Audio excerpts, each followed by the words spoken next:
नक्कीच आपण बघितलं असेल की आजची जी सभा झाली, युवकांची सभा झाली, अमित शहाजींच्या उपस्थितीमध्ये खूप उत्साह होता, खूप जोश होता आणि मला पूर्ण विश्वास आहे की ज्या पद्धतीने आज सभा पार पडली आणि ज्या पद्धतीने मुलांनी जो प्रतिसाद दिला ह्या सभेला, तो नक्कीच पुढचं समीकरण बरेचसे बदलणारं दिसतंय आणि मोदीजींना येणारी ही आमची लोकसभेची जी निवडणूक राहणार आहे, तर नक्कीच 400 पारचा जो नारा दिलेला आहे आणि मोदीजींचे परिवारातले सदस्य म्हणजे आज नक्कीच भारतीय जनता पार्टी एक आमचा परिवारच आहे आणि आम्ही आज सगळे कार्यकर्ते त्याचे सदस्य आहोतच.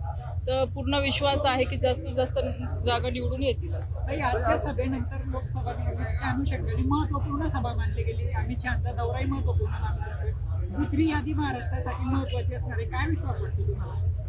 विश्वास म्हणजे आता नक्कीच प्रत्येक जो कोणी उमेदवार आहे किंवा जो इच्छुक आहे त्याला प्रत्येकाला आत्मविश्वास आहे ना. तर शेवटी पक्षश्रेष्ठी ठरवेल आता कोणाचे नाव आहे काही नाही. आता दुसरी यादी लवकरच म्हणजे आता जाहीर होईलच या 8-10 दिवसामध्ये तर झालीच पाहिजे. आणि पण नाव कोणाचं पण येऊ, पण सगळे भारतीय जनता पार्टीच्या सगळ्या कार्यकर्त्यांचं सगळ्या पदाधिकाऱ्यांचं टार्गेट एवढंच आहे की परत तिसऱ्यांदा आदरणीय मोदीजींना ह्या देशाचं प्रधानमंत्री करायचं आहे. आणि त्या अनुषंगाने आज जी सभा झाली किंवा आमचे नेते आदरणीय देवेंद्रजी असतील, गिरीश भाऊ असतील, बावनकुळे साहेब असतील, त्यांनी जे काही आवाहन केलं आहे की आपल्याला आता सगळ्यांना जोराने कामाला लागायचं आहे. युवकांचं मतदान आपल्याला जास्तीत जास्त कसं मिळेल याच्यासाठी आपण सगळ्यांनी प्रयत्न करायचा आहे.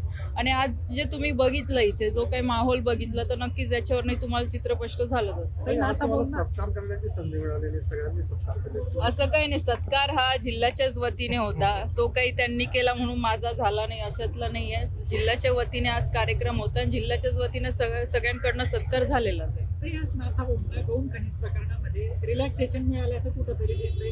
तुमचंही नाव त्या प्रकरणामध्ये होतं. नेमकं तुम्ही कसं पाहताय प्रकरणाकडे? बघा, सरकारवर मला पूर्ण विश्वास होता आणि सरकारने त्याच्यामध्ये दिलासा दिलेला. पण नोटीस पण सरकारने इश्यू केलेली होती. नाही, ते तुम्हाला माहित असेल की स्थानिक आमदार चंद्रकांत पाटील यांनी तो आपल्या हाऊसमध्ये जो विषय मांडला होता त्याची चौकशी झाली. आम्ही पण आमचं मत मांडलं आणि सरकारला आमची बाजू योग्य वाटली म्हणून आमच्या बाजूने सरकारने निर्णय दिलेला. नक्कीच आता दिला असा स्टे मिळाला तर नाहीच मिळालेला आहे. काही एक चर्चा अशी आहे की नाथाभाऊ भाजपच्या वाटेवर आहेत. त्या अनुषंगाने या साऱ्या काढा. बघा, मला त्या संदर्भामध्ये मी आधी पण बऱ्याच आपल्याच माध्यमातून असं दाखवलं गेलं की मी आवाहन केलं की नाथाभाऊंना. तसं काही नाहीये. शेवटी ती नाथाभाऊंची इच्छा आहे नक्कीच आणि पक्षश्रेष्ठांची इच्छा आहे. ते त्यांचा निर्णय घेतील. मी भारतीय जनता पार्टीचे कार्यकर्ता म्हणून मी काम करते आणि मला असं वाटतं की निवडणुका आता मला पुढे आहे तर निवडणुकीच्या दृष्टिकोनातनं मला काम करायचं आहे म्हणून पूर्ण प्रवास माझा सुरू आहे. सगळ्या घटनाक्रम जर पाहतोय आपण तर तुम्हाला मी तेच सांगते. ते मी त्या संदर्भात नाही बोलू शकत. ते स्वतः तुम्ही नाथाभाऊंना विचारा, ते काय त्यांचं मत आहे. रावेर लोकसभेतून राष्ट्रवादीकडून नाथाभाऊंना तिकीट जाहीर झालेलं आहे. बघा, मी आधी पण या संदर्भात बोललेली आहे की नाथाभाऊ हे राष्ट्रवादीचे नेते आहेत. ते राष्ट्रवादीत गेलेले आहेत. त्या संदर्भातलं सगळं विधान किंवा त्यांना जे काही बोलायचं असेल तर ते सांगू शकतील किंवा त्यांचे नेते सांगू शकतील.